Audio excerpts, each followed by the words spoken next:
Welcome to Try to Thrive, the podcast where passion meets endurance and every finish line is just the beginning. We're here to inspire, challenge, and share our journey through swim, bike, run, and beyond. This episode is sponsored by Netbox Labs. I have a guest who comes from a country that is very well known for endurance sports.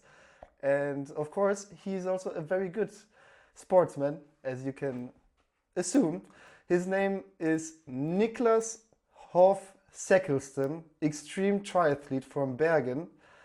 Hi, Niklas. Nice to see you again after a few months. Yes, hello Dennis. Thank you for inviting me. Yeah, it's awesome. It's awesome that you're yeah, here as you again. said. In Poland, but only virtually. Yeah, thank you. Yeah, only virtually, but you never know when I turn up in Poland again. It's I plan to go to Poland in not so long actually. I have a lot of unfinished business to do there. A lot of sightseeing to do. Yeah. You should hit me up then, and we will do sightseeing together on the bike or a run. Yeah, I definitely will. But before we get into the topic of sightseeing in Poland, it would be very, very nice for you to introduce yourself a little bit. I have already a lot of background about you, but I think the best is if you say a few words yourself and let the audience know what you're doing and what is so extreme about you. Yes. So, as you said, my name is Niklas Hoff Sekkelsten. I'm from Norway. I'm 26 years old. And I've been doing triathlon since 2018, 2019. And at the start I did mostly Ironmans, but then that became a bit boring, a bit too easy. So then I decided to move up the difficulty and start with extreme triathlons. And I think the main difference between, say, an Ironman and an extreme triathlon, like it's two different type of athletes. I think it's like an Olympic triathlete and like an Ironman triathlete are two different things. The same is it with an Ironman triathlete and an extreme triathlete. So in extreme triathlon, it's like the first thing, like is the courses are a lot more extreme.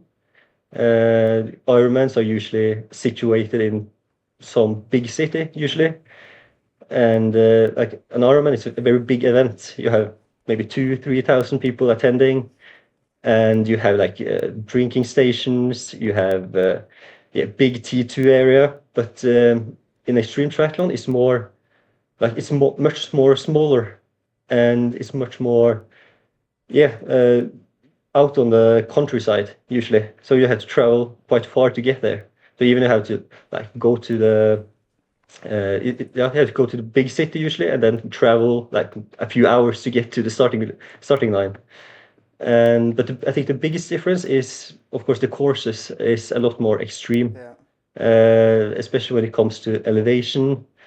It's completely different types of race. So you have like on the most extreme bike courses, you have maybe over the 180k, you have maybe 5,500 meters of elevation, and that's a big day on the bike.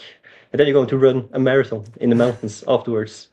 So that is what's making like extreme triathlon so extreme. That's already crazy when I hear that, and we will talk about that for sure. We will talk about that a little bit more. I would start to get to know a bit more about your background and origin. As you said, you're now 26 years of age. You started in 2018, Yes. so it's like 8 years ago. With 18, 17, you started, right? And Yes. and you're also working full time. You're an engineer, and bring us back to the beginnings when you started with triathlon, because you didn't start as the extreme triathlete. How did you get into triathlon, and what was your first one, and how did you move up to the extreme triathlon? Yeah, actually, I think the first time I heard about like triathlons and Ironmans, it was in 2012, 2013. My family and I, we have a summer holiday home at a place called Öland, which is in Sweden, just by Kalmar. And the people who knows, they know that we at Kalmar you have this Ironman Kalmar. Yes. It's a very popular race. So that's just 10 minutes from our holiday home. And I remember at that time, I'm originally a football player. I play a lot of football when I grew up, and a lot of tennis. And I did that until when I started triathlon at 18. But I remember really well the first time I heard about Ironman, and it was like when I was at this holiday home. Like there we have no like Wi-Fi, no connection. Like when we're Could be there better. with the family, it's just could be better. But when we're there, it's like no phones. Oh, nice. We should just like be with each other and not focus on anything else. So I remember because as I said, I played a lot of football, and I used those 2-3 weeks I was there in the summer to prepare for like usually a football tournament, which usually started at the end of the summer. And I remember I was just had put out some cones and just dribbling around the cones. And my dad, he came around the side of the house with a local newspaper. And in that newspaper, it was he said to me, "Yeah, Niklas, you have to read this." And it was about Ironman. And that was the first time I heard. And he read actually the distances, Yeah. and I just thought, like crazy, like these are crazy people who does Yeah. this. It's like 3.8 kilometers of swimming and 180 kilometers on a bike, and then like a marathon. I just was flabbergasted. Like I didn't. I think that was impossible. So that was really the first time I heard about it, and then I really don't. Continued playing football until I was 18, 19, and then I was going to the university, and I knew I was going to study engineering, which was a pretty difficult course, and I knew I had to use a lot of time at school as well. And when you play football, you need to. It's a team sport, so you need to be on trainings to play games, and you can't decide when the trainings are. So I want to do something I could like decide my own or make my own training plan and to train when I had the time to do it. And that's when like the thought of like triathlons and Ironman came up again. And that's really how I started. And then I just started slow but surely.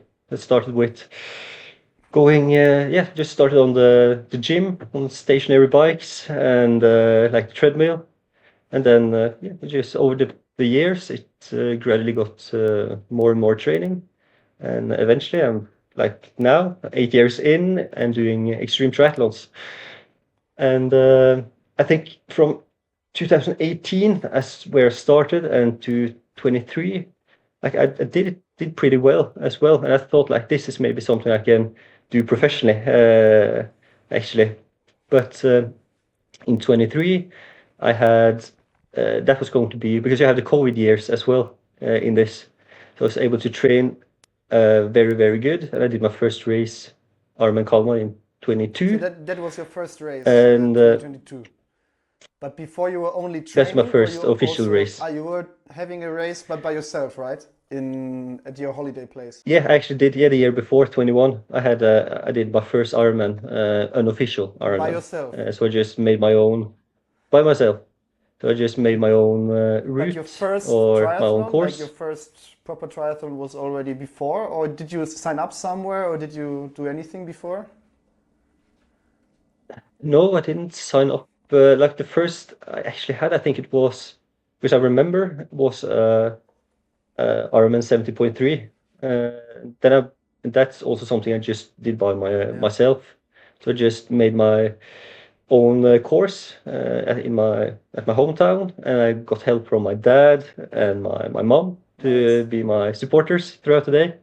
And that was really my first. And I was struggling, Yeah. like that was tough. Yeah, I remember When it. was It it? was What year very it was? hot. I think this was in 2020 or 2020. something, So after something like 2 years, you did your first 70.3. Okay. Yes. So then I did my first 70.3, and I think the next year I did. Then it was COVID, so it was impossible. I was actually assigned to go to Ironman Kalmar in 21, Yeah. but due to the COVID and the restrictions and all that kind of things, my race got postponed to 2022. But I still was able to travel to Kalmar, and I made again. That's when I did my first Ironman. So that was my first taste of what an Ironman is And that like, was in 2022, and you said. that was 22. Yes, that was my first Ironman or full distance race, and then 23.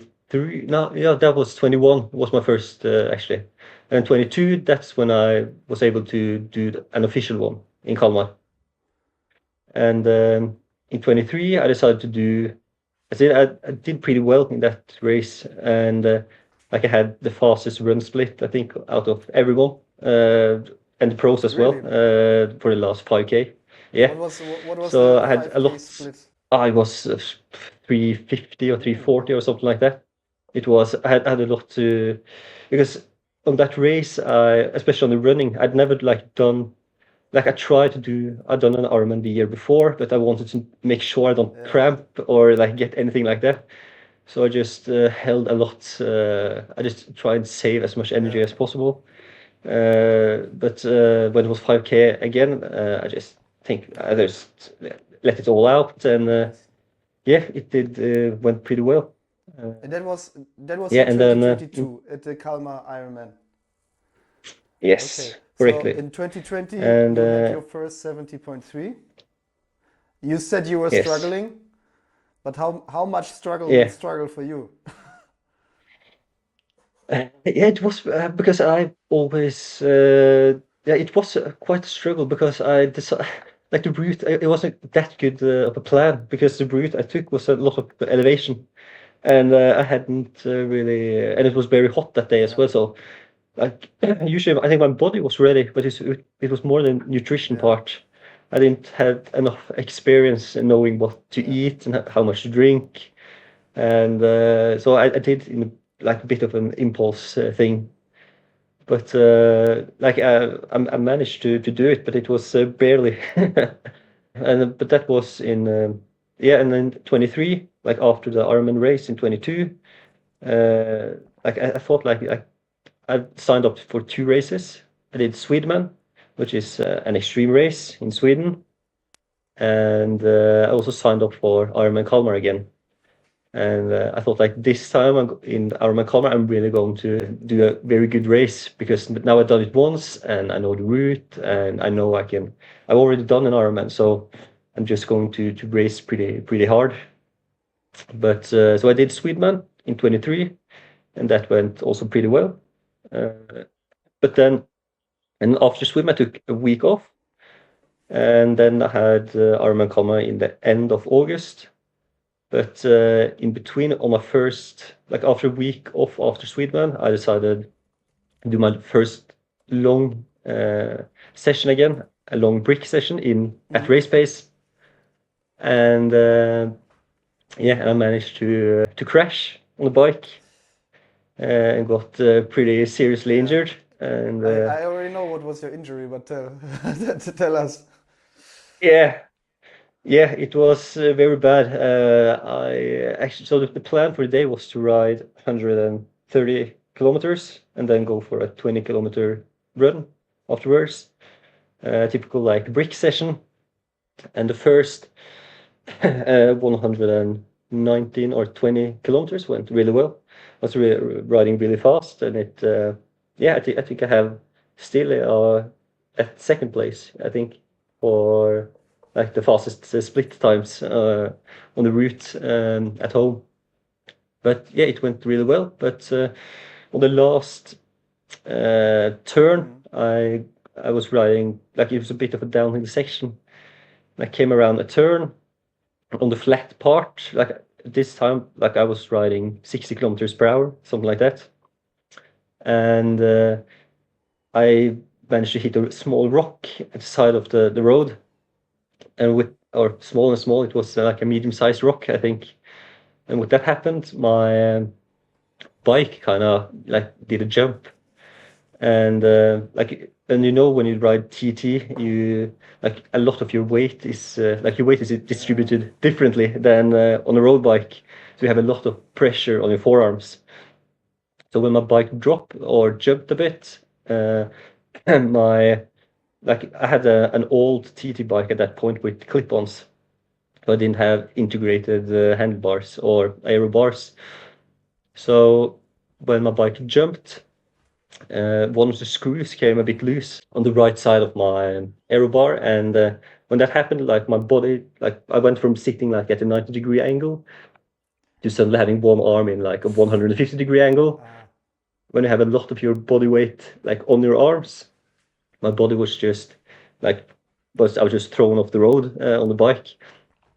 And and I remember like it is true what they said, that when you're in accidents, like everything seems to go pretty slow, even though it goes pretty fast.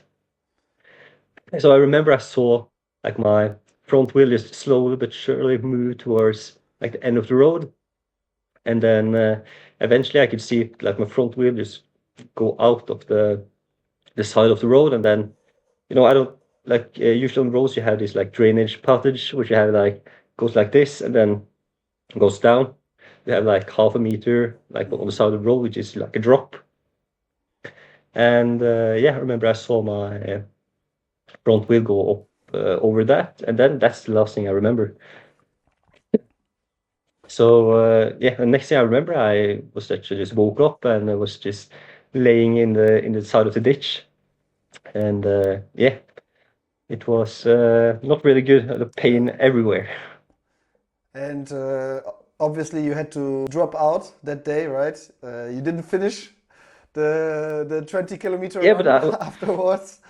And no, didn't finish. But yeah, it was pretty bad, and I remember again when I woke, when I was unconscious for some time, and I woke up, and I had pain in my, like I tried to move, I remember, but it was like so painful from like everything in my back, especially. But I managed to I remember like my nose was broken, I could feel it. Like my visor, I had my TT helmet had just broken, so that was in pieces. And I remember I tried to get up on my legs, but my elbow as well was also messed up, my right elbow. I couldn't really use my hands either. But I managed to get up on my legs like eventually. And like if I knew how seriously injured I was at that time, I wouldn't definitely not move at all. But I didn't think it was that serious. yeah. So What happened afterwards when you got up on your legs again? I tried to walk, but I felt really like nauseous and very dizzy. And you know how it is to walk on cycling shoes. It's not easy. I was like so dizzy, and I was like zigzagging uh, down the road. So afterwards you walked, you tried to walk. Obviously you couldn't continue. You ended up in the No, hospital, I assume, the same day. it was like actually it was quite a funny story, because as I said, I didn't think it was that bad. Like what I had like when I woke up, I was on my back, so I thought I had just like fell off and just done a somersault and land on my back. That's what I Yeah. thought had happened. But I actually didn't go to the hospital right away.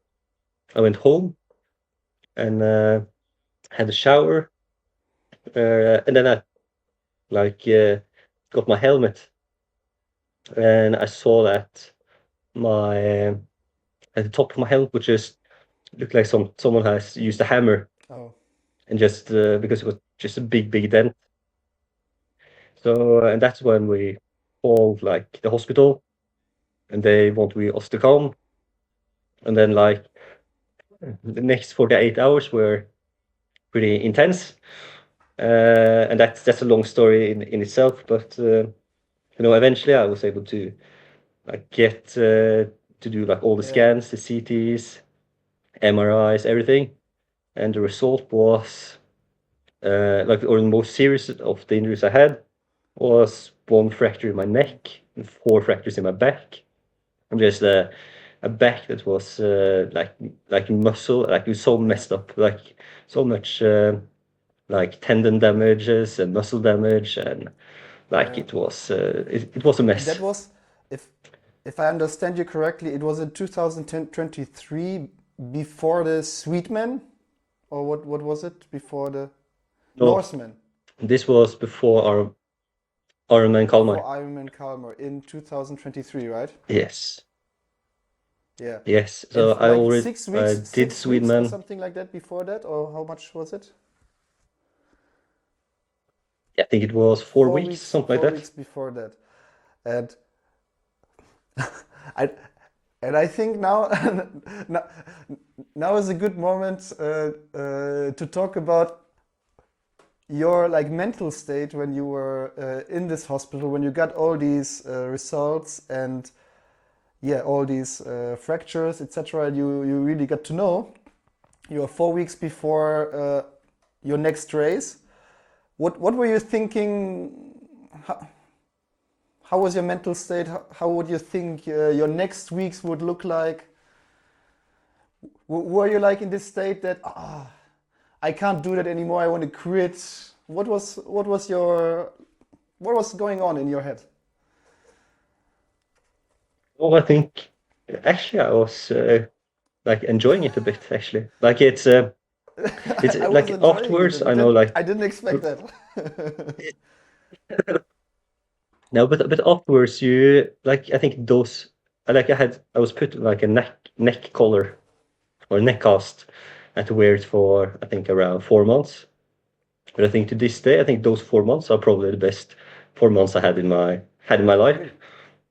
Really? Because yeah, and a lot of people are surprised to hear it, but you know, in those 4 months, that's when you really start to like enjoy life and really like because you're so grateful for Oh what yeah. you have. Because I was like, I talked to my surgeon at the hospital, and I was able to see this my CT scan, and he said like your spine is like a funnel, like it's parallel on both sides and just goes uh, down your spine. But on my case, like it was parallel, like down, and then at one point it was almost like carved in.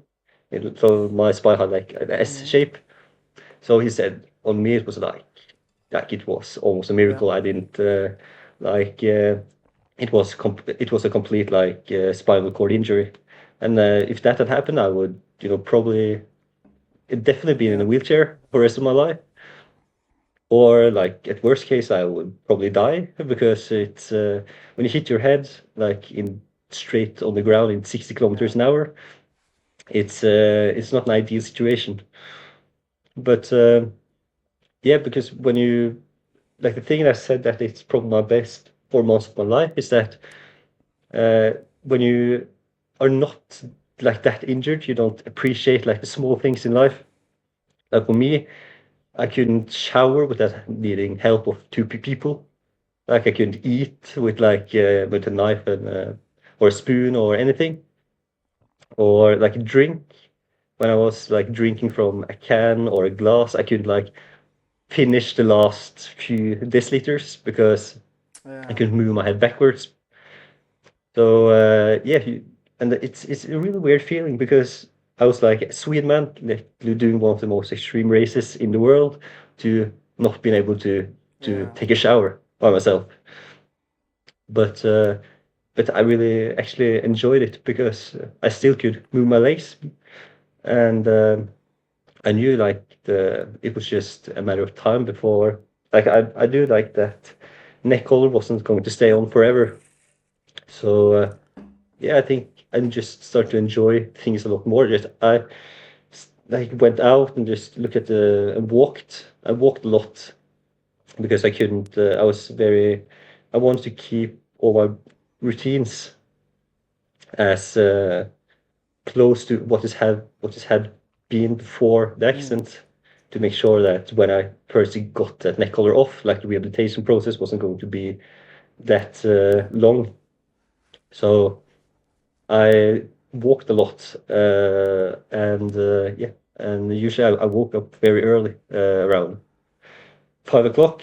Then I went out for a walk and got the sunrise, and it was actually a very enjoyable time. It's amazing to hear that from you, because a lot of people, I I think, like from my perspective, like most people, they would tend to be very negative in a moment like that, because you are handicapped for such a long time, and you had such an accident where you really could have died, or you could have ended up in a wheelchair. Yet, yeah, you were showing that moment that you are thankful for what you still have, and you could see, like, to the front, that okay, it will not stay like that forever, and okay, I'm just gonna do like these small steps, and that's amazing. It shows like your mentality, and hearing that story, that makes me also understand how you can be able to do extreme triathlon. Kind of, I think, because Yeah, I don't know yeah, if I would react like that. If I would have the same, I don't know if I would react like that.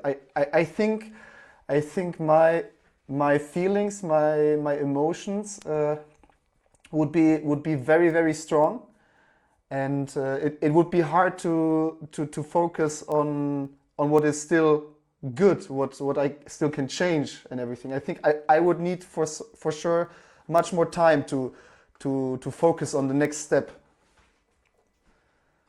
yeah. But I think it has something to do with the way I train. I think it also is pretty different from, I would say, 99% of other people. Because, as I've learned from doing, like, especially extreme triathlon, like, the body and the mind are two completely Yeah, different things. And I think what I see now for most people is that when you train for a race, an event, they're so focused on getting a body that's yeah, capable of doing like that race.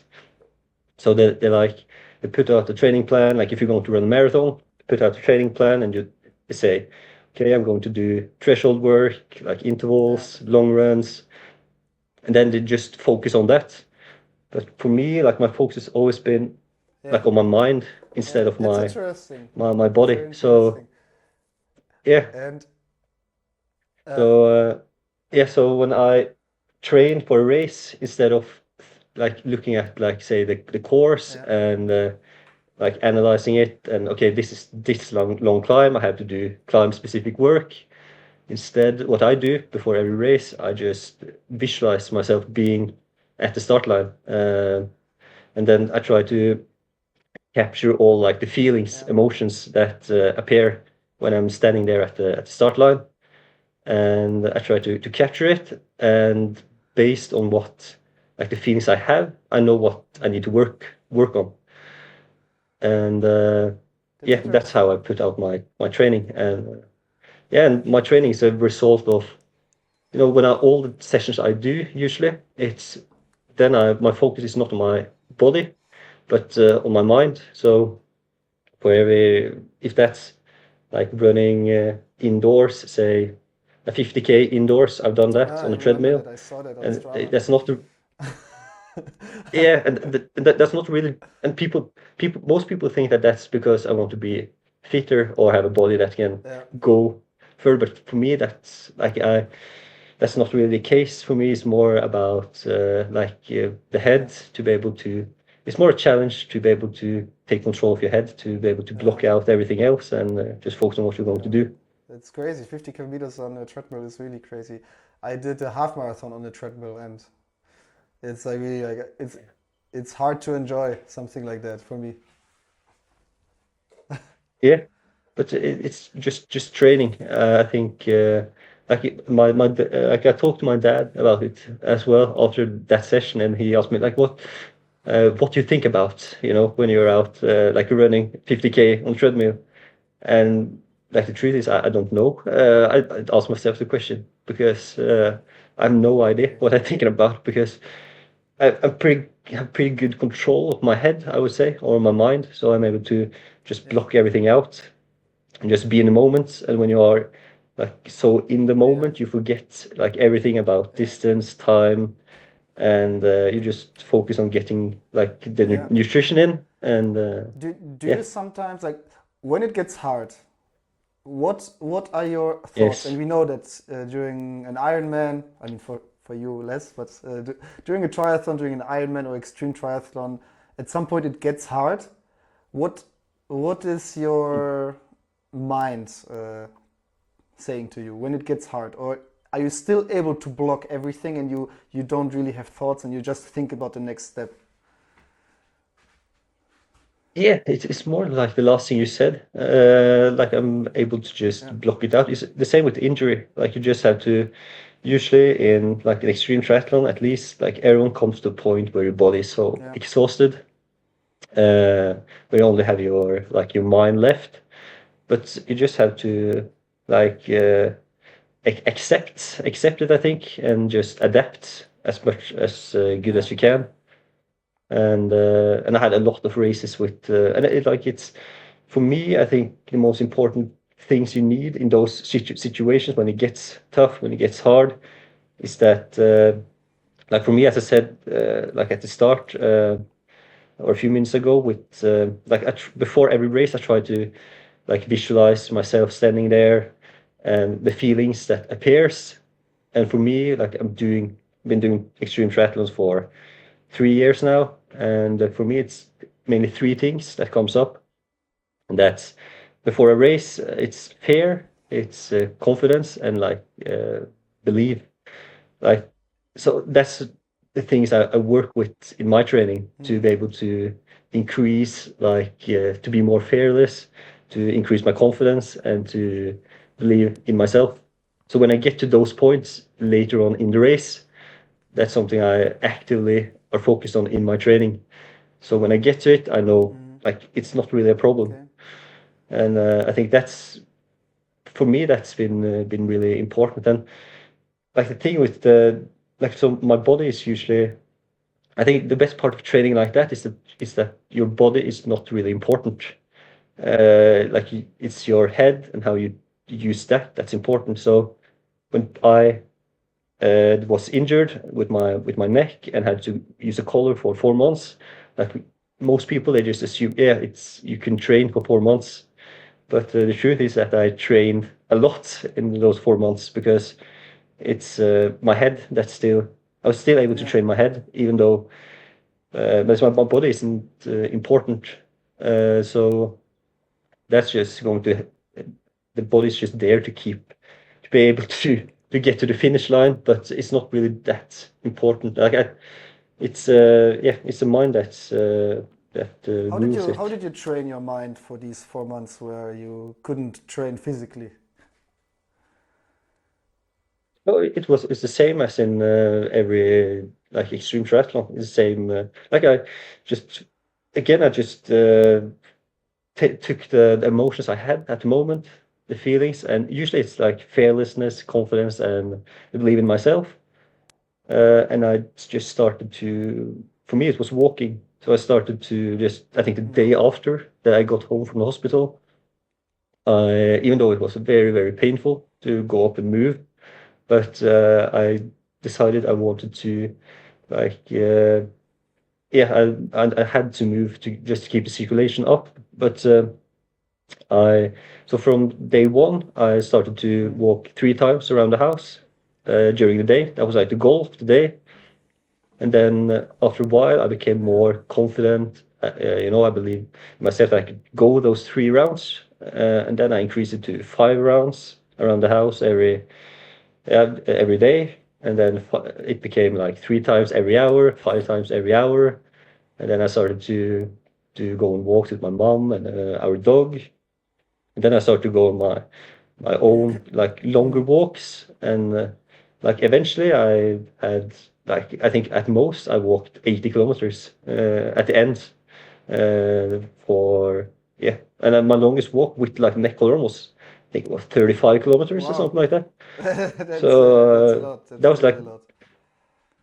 yeah, but that's like Yeah. confidence, when you believe in yourself Yeah. and you're not scared of like pushing a bit, but you have Yeah. to have control of it. You have to be. I can start like the first day I got home from hospital and walking Yeah. 35 kilometers, then I would Is it probably is that something your yes. family instilled in you? This type of behavior, this type of mindset, or is it something you uniquely found out? You see this bike behind me? Every component, the drivetrain, the brakes, the shifting, it all has to work together perfectly. One thing out of sync and you feel it immediately. Networks and infrastructure are exactly the same. And that's what Netbox Labs does. They are the central nervous system that makes complex networks and infrastructure easier than ever to operate, observe, automate, and secure.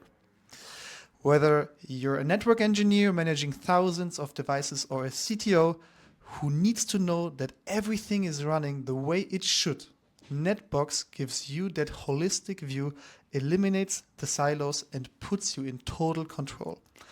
Companies like Cisco, JP Morgan, and Riot Games trust them with their critical infrastructure.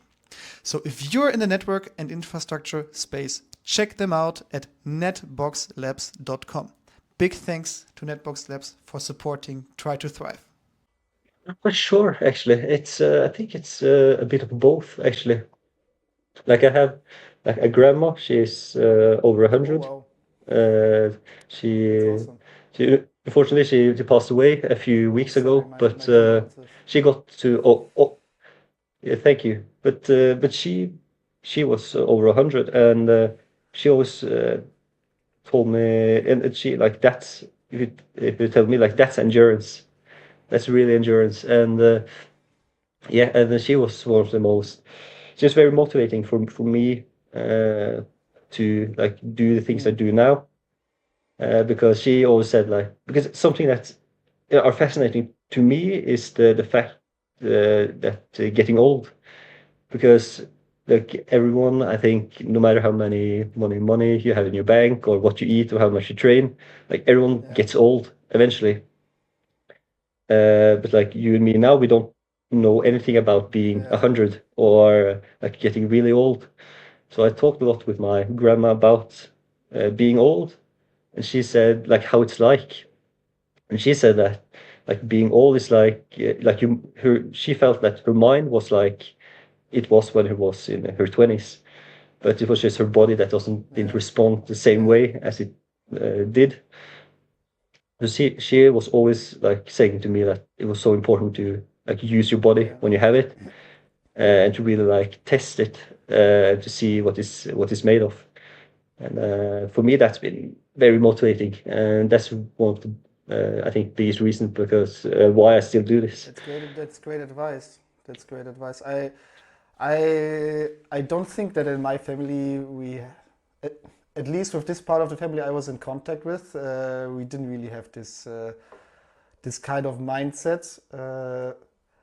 I was also injured, and had like a lot of surgeries, but I couldn't step into this like focus where I just focus on the next step.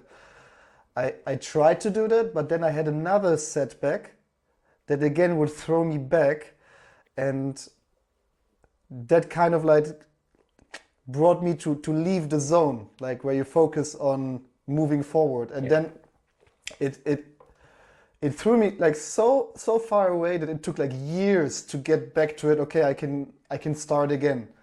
I can start again using my body. I can start again training for something harder.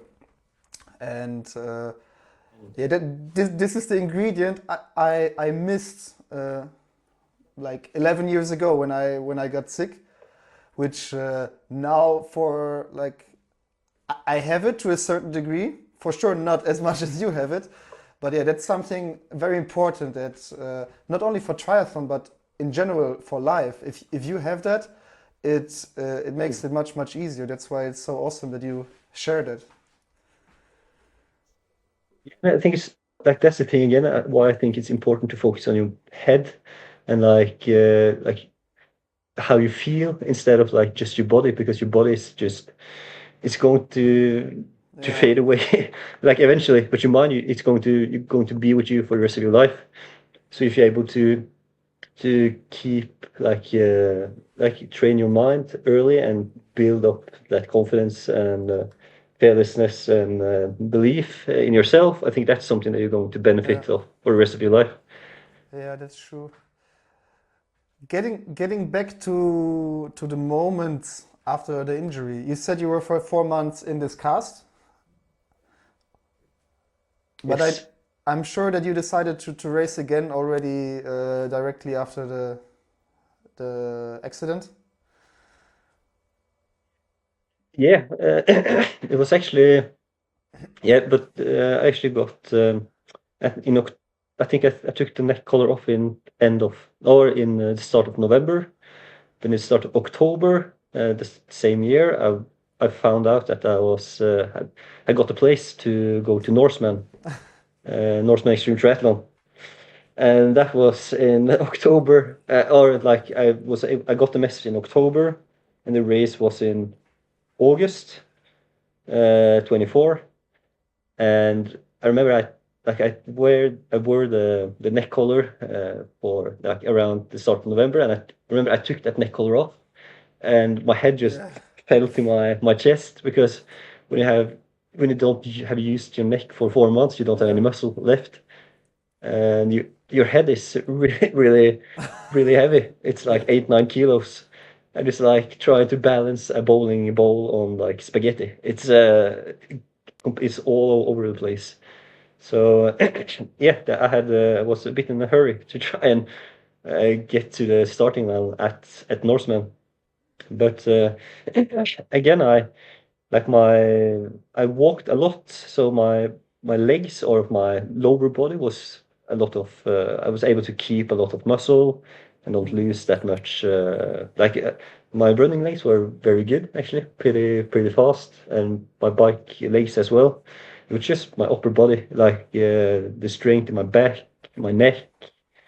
Like I had to learn really how to swim again because I couldn't Yeah. breathe to usually I breathe to my left side, but after injury I was so stiff on that side, so I had to learn how to swim on my other side as well. So yeah, that was pretty insane. Those few months, like, I had to prepare for Norseman, going from zero to hero in like Yeah. 5-6 months of time. But yeah, I managed. I was on the start line, and it went Yeah. pretty well, actually. But I got problem with my neck eventually. But that's another story. For those of our audience that perhaps don't know Norseman, can you explain a little bit about Norseman? What Norseman even means for a triathlete, and how it looks like, how extreme Norseman is. Yeah, so Norseman is like it goes to be like the mother of all extreme triathlons. It's the world championships. It's the same as Kona is in for Ironman. It's the same. And the Norseman is in Eidfjord every year, and yeah, it was the first extreme triathlon, like official extreme triathlon. And so it's so many people trying to get a spot. I think a lot of people know about Norseman. You can get in like two ways. I think it's 300 spots, something like that. You can get in either by the lottery or by like Yeah. points nowadays from racing other extreme races. And the lottery, like, it's so many people that try to get in. I think last year it was 8,000 people trying to Yeah. get like those 150 spots from the lottery. And it's a big battle for like the X point spots as well. But what makes it so extreme is that like it starts at 5 a.m. in the morning, and it starts by like you're brought out to the fjord in a boat, a ferry, and you're just dropped in the middle of the fjord. And like at 5 a.m. and like that's like a glacier water, so it's not very hot. It's I think when I did it, it was 14 degrees. I think Ouch. it's and at some and I know it's been down to 11, 12 degrees as well. Not in other cases, but yeah, it's a cold swim and a cold start of the morning. And then the bike section is I think it's 3,300 meters of elevation and 180 k's. It's pretty like if you're a climber, I think it's okay. But if you're not a climber, it's going to have a rough day. But I think Norseman is most famous for the run. You start with 25 kilometers just completely flat, and then you go up like the infamous Zombie Hill. And and it has got its name because like everyone walking up there look like zombies because you're usually so tired. So and then like from 25, it's 1,800 meters the last like 15 k's until you are at the top of Gaustatoppen, and I think it's very and it's only the first 160, so a bit over 50% of the starting field that's able to finish the race at the top, and the rest have to finish it further down in the valley. So yeah, so Norseman is yeah, I think every diehard triathlon fan know about Norseman or heard about it at least. Yeah, and you've done it after this injury. Yes. And as you said, you were always very keen and focused on training your mind. How was the participation then compared to the participations to your previous triathlons? And how was your mind responding to that? Yeah, so I think like my mind was very ready for the race. I think now usually it's the other way around. Like the mind is what you struggle a bit with, and the body is like ready. But for this race, it was the opposite. So I don't think any doctor or would advise going to Norseman like after like 5, 6 months after like so many fractures in the spine. But it went really well. The swim went good. Bike went really well. I think I was top 15 or something like that off the bike. But I really struggled on the run because all this when you run, like your neck just moves a bit back and forward when you don't have a lot of muscle supporting it. Like that was very very very tough, and it was so painful at some moment that I puked a few times as well because it was so uncomfortable. And yeah, I managed to run. I think the first 10K was pretty good, but then after that it was a struggle to get to the finish line.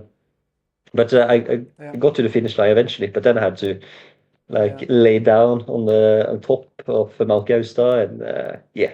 But like that's a fun, a pro tip if you want like princess treatment at the top of any extreme triathlon. You say that you have a neck injury, and they bring you everything you need. Good to know. Good to know. So yeah, so like you get blankets and you get everything. But yeah, it was I had to just lay down to stretch out my neck, and then it was okay again. But I I I struggled with my neck for a few like 2, 3 weeks after that. So that was pretty intense. That's crazy. I have a few questions. I mean, I wrote down a lot of questions actually, but most of the questions you were answering without even me asking. So that was actually great. I was checking your Strava this week, and I was like, yeah, trying to like spy a little bit on how you train. We were talking a lot about the mind, and yeah, at least for the end, I would like to get to know also how you prepare with your body. we we already Yeah. found out that your mind is like the key for everything. But if I check your Strava, what pops up immediately? You do a lot of meters of elevation all the time, right? Yeah. So if I calculate it correctly, it's over 5,500 meters only this week.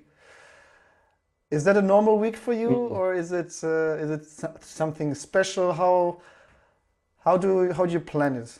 Yeah, so actually, like my bike section or my bike, I do most of my training indoors actually, because I usually the race I do is a lot of elevation. So, and here in Bergen, you have some hills, but it's not like long enough hills.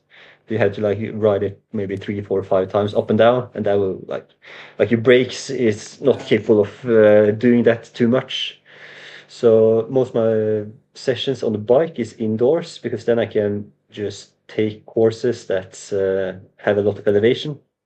It's usually the same as like the race I compete in. And what I do, like the Extreme Triathlon or the Extreme World Tour, the organization, they have on their homepage, they have all the GPX files for all like the extreme courses. So what I do, I just put everything in a pot, and I just yeah, I just draw one. Like so, I train in blocks usually. So I do like 1 week with a lot of with a lot of biking, and then next week a lot of running, and then I also have 3, 4 swims every week because swimming you have to swim regularly if you want to see improvements. So swimming is always there, but then I change between running and cycling. And for the cycling, as I said, I have this pot where I drew like a course, and that's like an extreme course. So that can be the Norseman bike course, it can be like Patagonia man race bike course, ascend, and I just and based on how that course is, I just that's my training session usually on the bike. But yeah, that's how I we do my long sessions. And then I have a lot of sessions like in between as well during the week, but that's more, I would say more type intervals, type threshold work, Yeah. like all the like normal boring stuff. And how many hours per week do you usually train for such a extreme triathlon? And so I train actually less now than I did three years ago, I think. I train less every almost less every year because you get more experience, so you know what you need, and you're able to shave off like the unnecessary time you don't need. So I'd rather like do like I to say like so now I think maybe 15 hours every week, something like that. Maybe 20 when it's like in the summer and you have able to go out a bit more. But I've been up to 25 hours a week, like Yeah, some years ago. So, but again, I think efficiency yeah, is better than that's quantity. true. Like to be more efficient. Like the strength training, for instance, is a good example. Like I don't bring my phone usually when I train strength. I have like this. I use Shocks, like the MP3 player, so I Yeah, have just everything downloaded, music, and then I'm able to just train without like having my phone as a yeah, distraction. So then I can just do the same session in 1 hour instead of yeah, using 90 minutes. So for me now I train less, but I train with more efficiency and more, yeah, I train yeah. a lot better. Makes sense. And yeah, I think that's important when you like, as you said, I'm in a full-time work as well. So you don't have time like, for all the Yeah, unnecessary things. So it's better to just be efficient and just go on with the day instead of just having to yeah, use unnecessary amount of yeah, time on just other things that's not yeah. important. I have a similar philosophy when it comes to gym, at least. I'm very, if I'm in the Yeah. gym, sometimes even only 25 minutes, 30 minutes. Very quick workout, and Mm. then I leave. Yeah. I don't like to be in the gym for 2 hours. No, and you don't Yeah, need yeah, to even either. Like it's no. So I think hours is like yeah. I don't think that I think hours is a bit difficult to like talk about because like it depends. Like one person who trains 15 hours can be a lot better than someone who trains yes, 20 of hours course. every week because the one that trains 15 hours are Yeah, more efficient on the way he uses his time. So I think it depends a lot on who you are and how you yeah, put that's out your true. time. I like to ask this question because it shows somehow how much dedicated a person also is. Uh, I know also people that do like 70.3 races and they barely train 5 hours per week. Of course, they manage to finish it, but it's if you have 3 disciplines and you prepare with 5 hours per week. Yeah. If you're a marathon runner, no problem. You can train 5 hours per week. You have 3 workouts per week, and you can even be very, very good. You can have an awesome result. But with triathlon, with 5 hours per week, I can't imagine like finishing an Ironman with 5 hours per week, or even Oh, 70.3. oh, and I think like most people can do like say an extreme triathlon with not that much training, or like an Ironman or something like that. But I think like I think you don't going to enjoy Yeah, it that's as true. much. I think you're going to get to the finish and then you just have lost Yeah, motivation because it was tough, exactly. it was hard, and then you're probably not going to do any training for a long time, and then you have to start Yeah, at rock bottom again. So I think it's better to just have like gradually increasing like the hours, or like something you can just sustain in long term, and then you're going to enjoy the race and the yeah, training a lot more, I yeah. think. Awesome. What is your next race? What are you preparing for right now? I know it's something crazy. Yeah, it's something crazy. It usually is. Yeah, so first of all, I know like I don't have a lot of racing left in my body. I can feel it. I plan on doing maybe 2 races more, like extreme races, before I probably going to hang up my boots, because it takes a lot of time, and getting Ah, old don't as say well. that. Don't say So I had to. that. No, but I've been doing it since like maybe, yeah, almost 10 years. So and I want to end it like on when I'm at top, just physically and mentally, not when I Yeah, get an injury, which I have to retire because I yeah. can't do it anymore. But I plan on doing 2 more extreme races at least. The first one is planned in for I plan it for next year, like around Hmm. this time next year. And the race is in Nepal, in the Himalayas, and that's the extreme triathlon. So and I think like the swim is okay, like the bike is Yeah, okay. I done a lot worse on other races, but the run is what's very difficult here.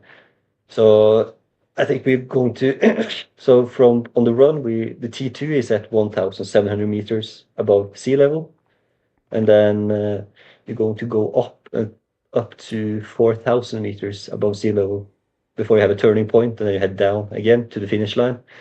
And I've been to altitude before, and I've been around 3,000, and I've gotten some light AMS or high or altitude mountain sickness. So I know that it's difficult when that first hits you. And when you get over 3,000, you can really get yeah, some serious altitude illness as well if you're not well enough prepared. So that is definitely going to be yeah, the biggest challenge in that race.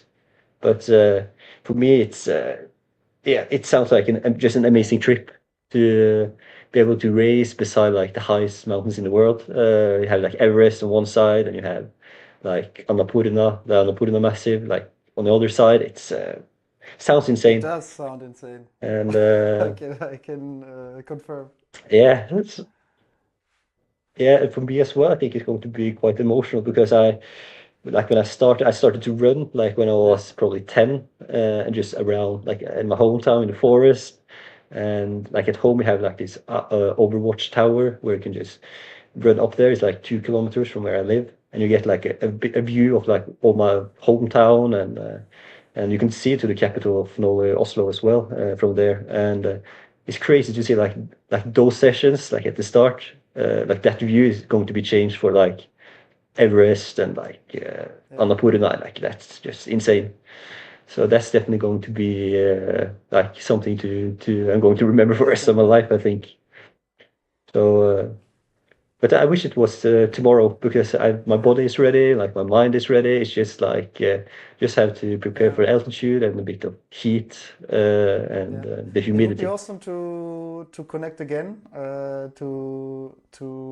yeah, to hear more about your preparation for that race. Also, in case of the support you get and everything, because Yeah, we talked so much about your past now, but now all our listeners will yeah, know you, and I would like to get to know about the preparation much more. But I think that should be like a completely separate podcast just about that race.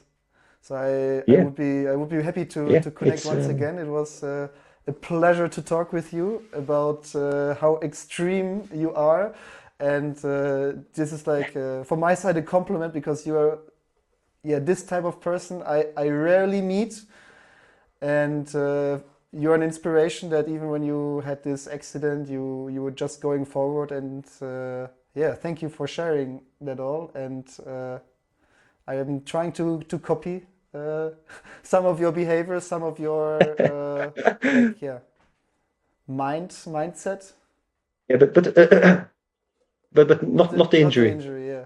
Yeah, I wouldn't advise try to No, I copy will not that. copy that. I will not copy that. But you never know. If it happens, it No. happens, and then this conversation Yeah, helped me a lot for sure.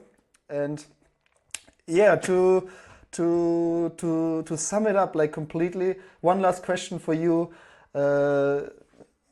To the listeners out there who might already do triathlons or might not do a triathlon, just running, whatever. What would you like to advise people? What would you leave them with? I would say maybe my best advice is patience. I think that goes from for a lot of things.